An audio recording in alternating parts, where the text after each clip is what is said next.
Damos la bienvenida aquí en Esferas de Poder al catedrático, politólogo, experto en Derecho Constitucional, miembro suplente de la Junta Central Electoral, el doctor Freddy Ángel Castro. Muchísimas gracias por el honor. Gracias por la invitación, es un placer estar de nuevo por aquí, hacían unos días. Así es, pero es un privilegio tenerle aquí en Esferas de Poder. Gracias.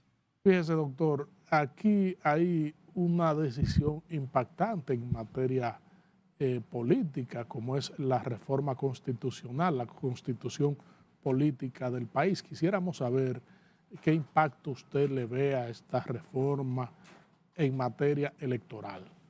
Bueno, la proclama de la Constitución, en la reforma número 40, una de las partes sustanciales que abordó fue la unificación de las elecciones, sobre todo para el año 2032. Sin embargo, no podemos mirar esta fecha con lejanía, porque hay acciones que hay que irla tomando desde ahora, no solamente para las elecciones del 28, sino también para ir haciendo una adecuación, unos cambios culturales, institucionales, que tienen que ver fundamentalmente con la reforma de la ley, como por ejemplo la posibilidad de nosotros introducir el escrutinio automatizado. No estoy hablando de voto automatizado, porque la gente tiende a confundir estos dos conceptos. El escrutinio automatizado nos va a permitir que se pueda hacer un aprendizaje en función de transmitir el voto de manera automática por el escáner y de esta forma tender unos resultados temprano en el 28, porque ya de cara al 2032 se va a necesitar profundizar la tecnología. Otra situación que se debe introducir deberá ser la revisión de los colegios electorales. Actualmente tenemos 600 miembros por colegios electorales, sea electores. Una propuesta importante, que fue una propuesta que yo mismo hice cuando formulé la entrevista, es que debemos llevar los colegios a 400 miembros. Esto implicaría cuantitativamente unos 5.000 nuevos colegios electorales y hay que modificar los recintos y buscar nuevos centros. ¿Qué va a permitir esto, Federico? La fluidez. O sea, no es lo mismo cuando una gente te llega a un colegio electoral a las 8 de la mañana y ve una fila de 300, 400 gente, que llegar a un colegio y ver una fila modesta, 60, 70, 80 gente.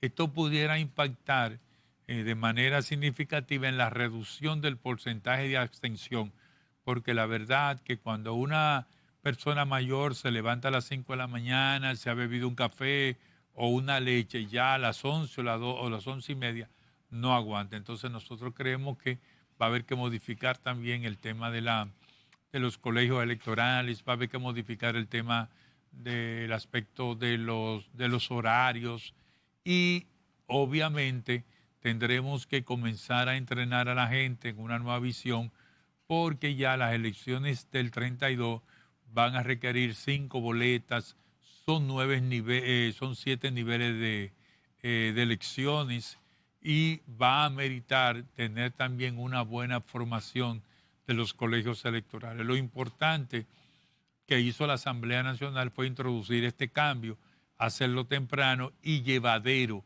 de forma que se pueda adecuar para generar un impacto positivo del proceso, mantener la credibilidad y la certidumbre que ha mantenido la Junta Central Electoral con los resultados de ahora del 2024. La unificación de las elecciones es un elemento importante de impacto político en la reforma constitucional. Esto también debe o amerita una atención especial de cara a las próximas elecciones. Sí, amerita una atención especial de cara a las elecciones. Primero, revisar todo lo que son los recintos a nivel nacional, crear nuevos recintos para tener nuevos colegios, mayor fluidez, introducir las tecnologías adecuadas. Estos cambios van a requerir tecnología nueva, probablemente de alto nivel para nosotros generar grandes y rápidos conteos. Además de eso también va a permitir, va a tener que revisarse los plazos para la concertación de las alianzas de los partidos políticos. No es fácil tener una alianza, por ejemplo, un partido X o Y que te concerte 15 o 20 alianzas. Entonces eso hacerlo en el nivel presidencial, en las candidaturas plurinominales, por ejemplo, de diputados. Pero entonces a nivel de senadores no llevan esa alianza, a nivel de regidores no llevan. Eso amerita plazo para depósito, revisión y contestación.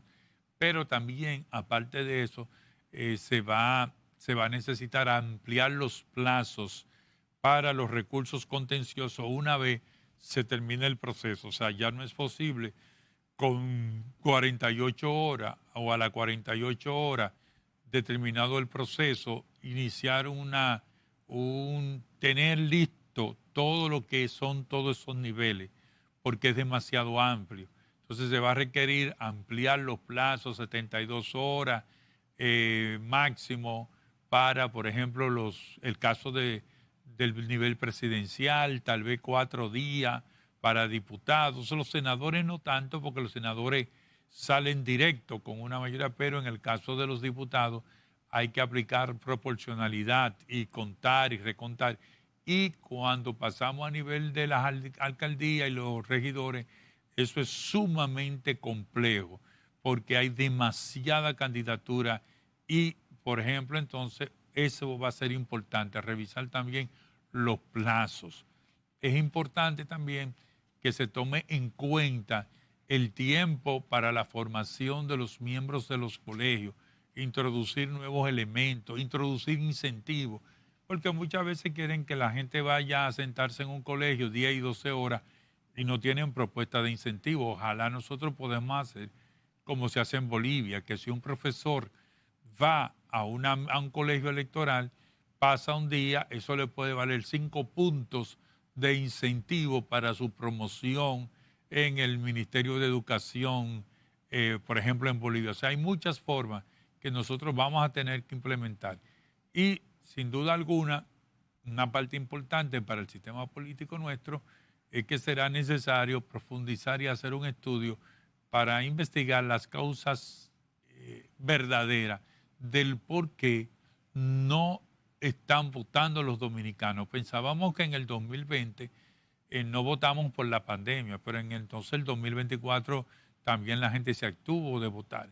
Sin embargo, eso contrasta con una investigación sobre cultura política que hizo el Ministerio de Planificación, donde la militancia política en la República Dominicana subió. Es decir, los militantes en los partidos políticos subió. Eso quiere decir que los dominicanos seguimos apostando a los partidos políticos, pero parecería ser que los que no son militantes entonces no están acudiendo a votar. Y eso es un punto importante. Doctor, usted se evaluó para ser tomado en cuenta como miembro de la Junta Central Electoral. Usted es suplente. La Junta se ha ganado una gran credibilidad por su comportamiento y su manejo, además de una buena administración del pasado proceso electoral. Y esto obviamente repercute en el capital humano que hay allí gestionando. ¿Qué usted tiene que decir acerca de todo esto? Bueno, es importante, la Honorable Comisión del Senado evaluó de manera, a mí me parece, equitativa, justa y transparente este proceso, una comisión con mucha formación. Nosotros cuando acudimos allí, por ejemplo, planteamos nuestra visión respecto al tema, por ejemplo, del registro civil. Dijimos que el registro civil tenía que ser modernizado, debido a que tenemos que desarrollar y aplicar las tecnologías, el avance, la inteligencia artificial, por ejemplo, desarrollar una aplicación online que usted aquí sentado podamos acceder a esa aplicación de la Junta, solicitar un acta de nacimiento, un acta de defunción, un acta de matrimonio, que si no tiene problema, esa solicitud automáticamente se nos genere la posibilidad de un pago vía banco de reserva, y cuando las actas tengan problemas de datos mayores, viudez, invalidez, matrimonio, divorcio, entonces el ciudadano vaya a una oficialía. Eso entonces nos permitiría modernizar el proceso de solicitud, agilizar el proceso de solicitud, porque usted sabe que la viabilidad, sobre todo en el Gran Santo Domingo y en el propio distrito, está muy complicada. Planteamos esa parte. También pensando en los usuarios del servicio, dijimos allí que éramos partidarios de un sistema de ventanilla única, que sería un sistema de expediente único. ¿Qué esto quiere decir? Que si yo solicito un servicio en Elías Piña y mi servicio es el número 10, o para ponerlo más claro, yo lo solicité el 1 de noviembre, 1, 11, 24 a las 10, con mis iniciales, yo le pueda dar seguimiento si me traslado a Higüey, porque ¿qué es lo que pasa? Que muchas veces los ciudadanos solicitan un servicio en cualquier parte del territorio nacional, tienen que venir aquí a Santo Domingo a buscar ese servicio, y ese expediente está disgregado en diferentes instancias que van dando una opinión y el ciudadano no sabe.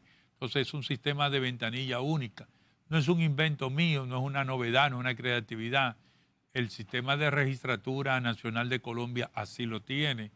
Los costarricenses tienen un sistema unificado de expediente único también, y los chilenos también lo tienen a través del CELVER. Y es un sistema que va a ayudar a los usuarios a ahorro, costo, dinero, tiempo y transporte.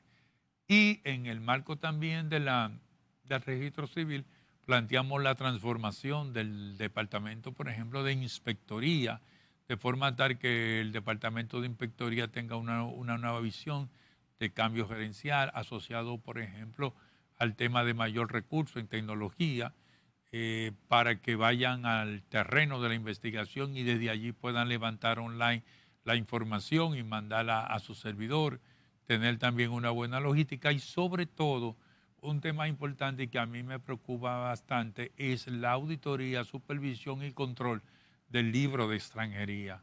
O sea, no es posible que el libro de extranjería esté reportando más nacionales, por ejemplo, de otros países, por ejemplo el caso de haitianos, que dominicanos, no dominicanos, porque los dominicanos no deberían estar inscritos ahí, sino de otras nacionalidades, y que esta es una tendencia que genera un aumento. Entonces yo creo que sobre eso tenemos que supervisar. Ya en el ámbito de la propia ley electoral y de partidos políticos, en la ley 3318 habrá que hacerle las aplicaciones del lugar, las transformaciones y adecuaciones, porque esta es una ley que tiene alrededor de 7 sentencias del Tribunal Constitucional que la declararon no conforme con la Constitución, habrá que adecuarlo. Y en el caso de la ley electoral, entonces también habrá que adecuarla, no solamente, como ya dije al principio, al 2028, sino también que tendrá que adecuarse de cara al 2032, porque no podemos caer en el error de hacer una reforma nada más de 4 años y que después, en el 29, el pleno que venga tenga la mano amarrada esperando la reforma. Pienso que lo que se puede hacer, hay que hacerse, mejorar el sistema de el financiamiento, colocar mejor las herramientas también, porque esto se creó, pero todavía está en desarrollo. Regresamos en breve con esta interesantísima comparecencia con el catedrático, politólogo, experto en Derecho Constitucional y miembro suplente de la Junta Central Electoral, el doctor Freddy Ángel Castro. Y te decía que era una situación de elección inédita porque Kamala Harris llega a la candidatura sin tener que pasar por las primarias. Llega a la candidatura nada más con 90 días.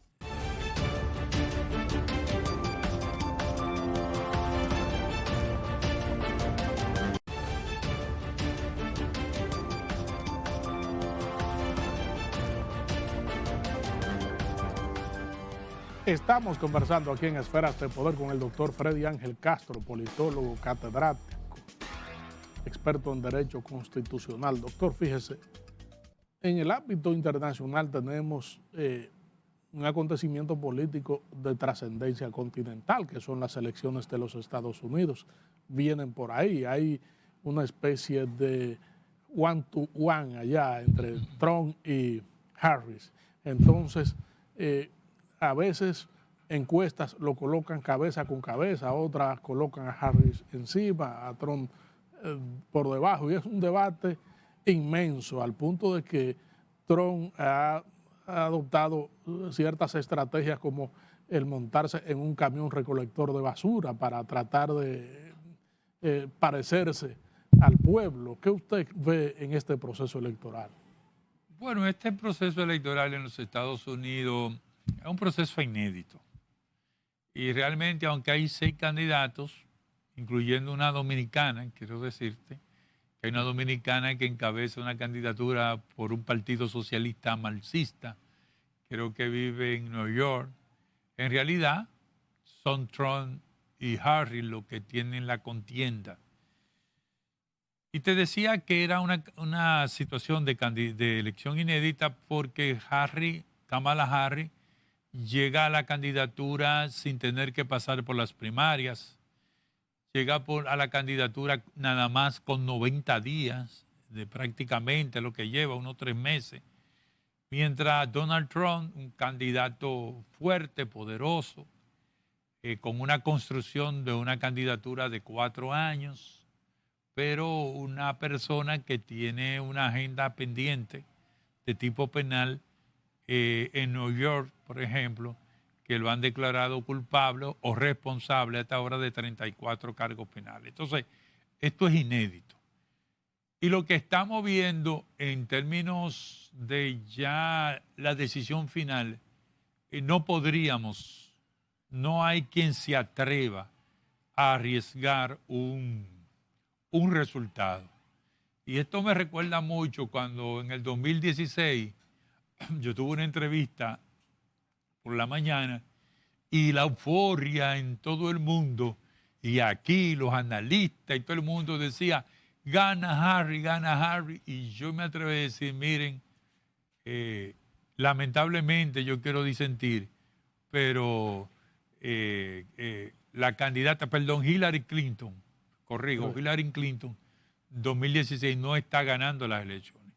Porque ¿qué es lo que pasa en Estados Unidos? Para hablar de Estados Unidos, la gente puede tener una visión compacta y no es así.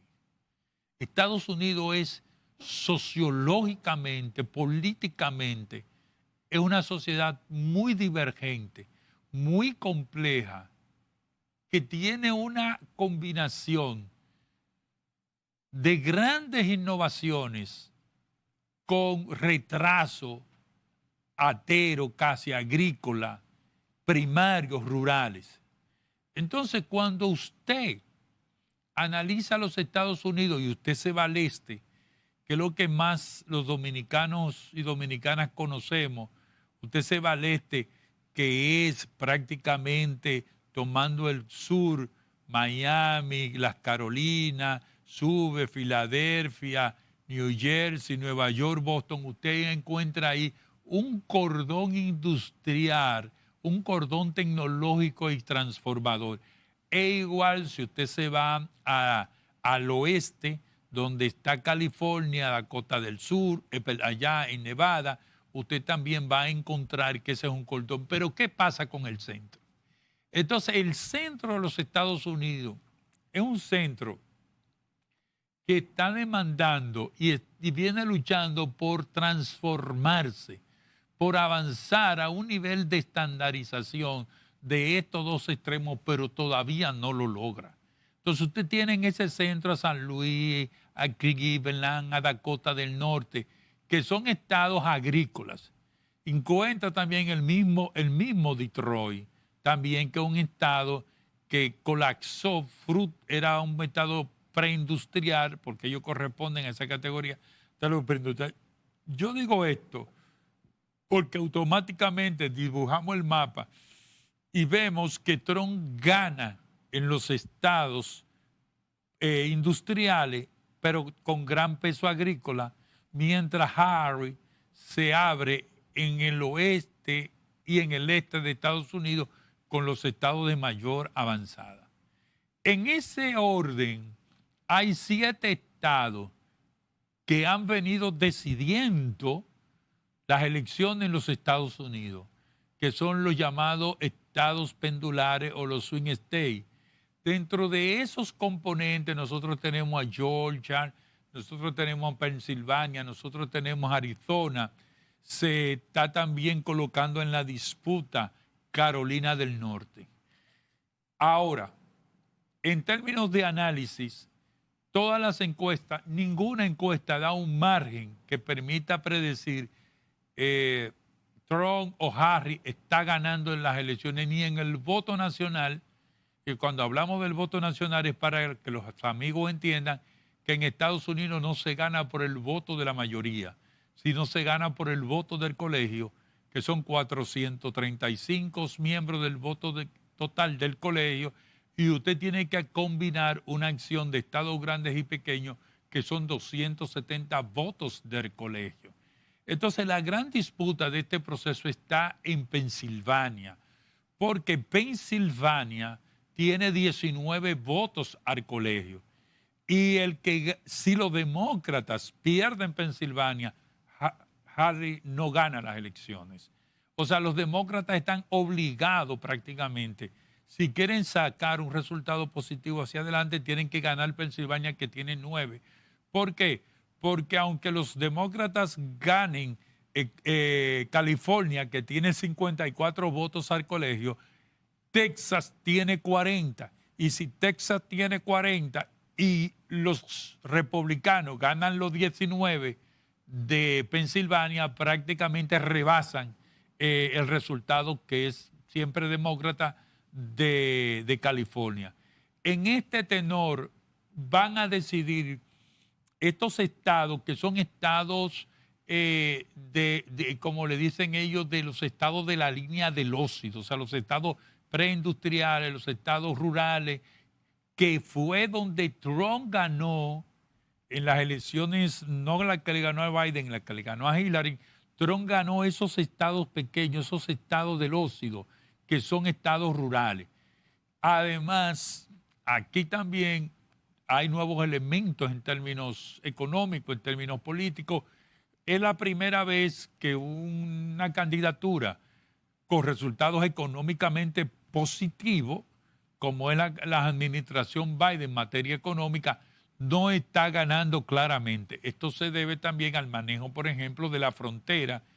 Los norteamericanos, afroamericanos, los mismos latinos han estado de alguna manera reaccionando contra la migración fronteriza, que ha sido muy permisible por parte de los demócratas. El tema fronterizo es un tema 1A. El tema también de los latinos viene a ser que por primera vez Harris no tiene ese gran apoyo del voto latino. No es que no lo tiene mayoría, lo tiene mayoría, pero es un voto que se ha reducido, una simpatía que se ha reducido. Y evidentemente estamos frente a dos candidatos que cometen bastantes errores. Por ejemplo, eso de la isla flotante, que es una basura, de Puerto Rico, ese comediante, eso fue un error importante. Habría que ver si esto va a influir en Pensilvania, porque Pensilvania tiene alrededor de unos 600,000 nuevos latinos que se han mudado. Sobre todo, tiene mayor cantidad de puertorriqueños y mayor cantidad, y tiene ese otro componente que son dominicanos. El resultado no se puede predecir, Federico. Cualquier situación de sensibilidad, ahora mismo, de lo que se trata es de no cometer ningún tipo de error.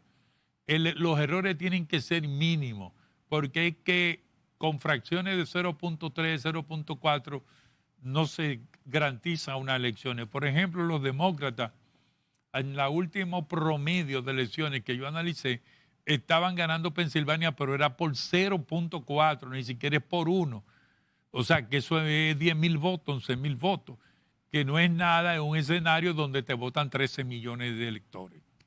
Vemos también en el ámbito internacional la situación de Israel, de Irán, también la de Rusia, que tienen el ambiente internacional caldeado en términos de asomos bélicos en esa zona y amenazas que llegan al punto de pronóstico de catástrofe. ¿Cómo usted ve este ambiente? Sí, mira, yo pienso que después de las elecciones Estados Unidos y el mundo va a vivir un otoño caliente.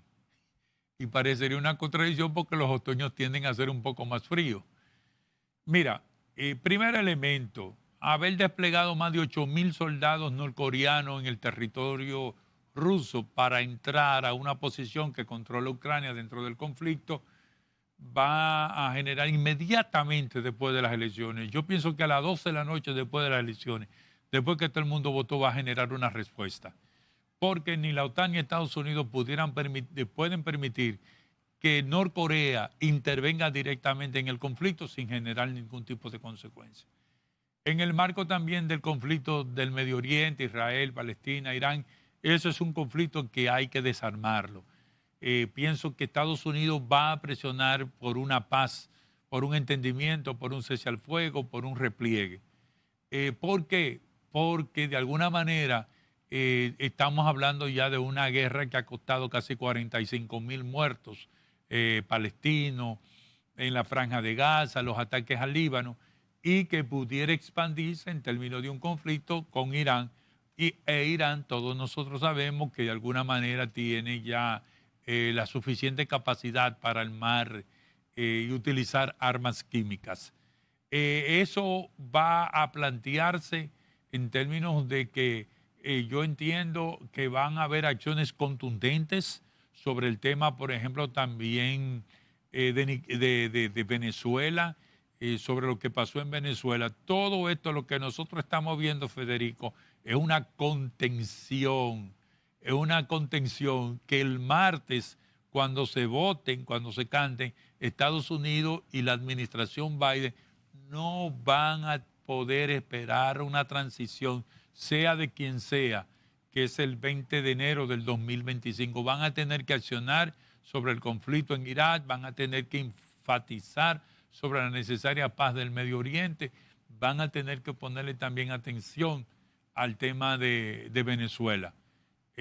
Por lo tanto, te digo, va a haber un otoño caliente y un verano que no va a ser tan frío, porque necesariamente el mundo está demasiado tenso y hay que bajar tensiones en todas las zonas del mundo. Hemos visto cómo Rusia en estos momentos acaba de ensayar su cohete de mayor alcance, de mayor nivel, capaz de impactar en 30 minutos en el este de Estados Unidos, como Corea del Norte ensayó también su cohete de mayor nivel y de mayor alcance, y todo esto son, como nosotros decimos, tambores de guerra. No es una guerra, no hay inminencia, no es que vaya a ser así, pero son tambores de guerra. Y ojalá no se pueda armar una orquestación que sea catastrófica para la humanidad, porque al final con una guerra nadie gana, todos perdemos. Doctor, lamentamos que el tiempo haya terminado en una conversación tan orientadora, fructífera y abarcante como esta. Esferas de Poder siempre será un canal abierto. Muchísimas gracias. Gracias a ustedes, amigos televidentes, por habernos acompañado en esta interesantísima comparecencia con el catedrático, politólogo, experto en Derecho Constitucional, el doctor Freddy Ángel Castro. Proseguimos con nuestro contenido.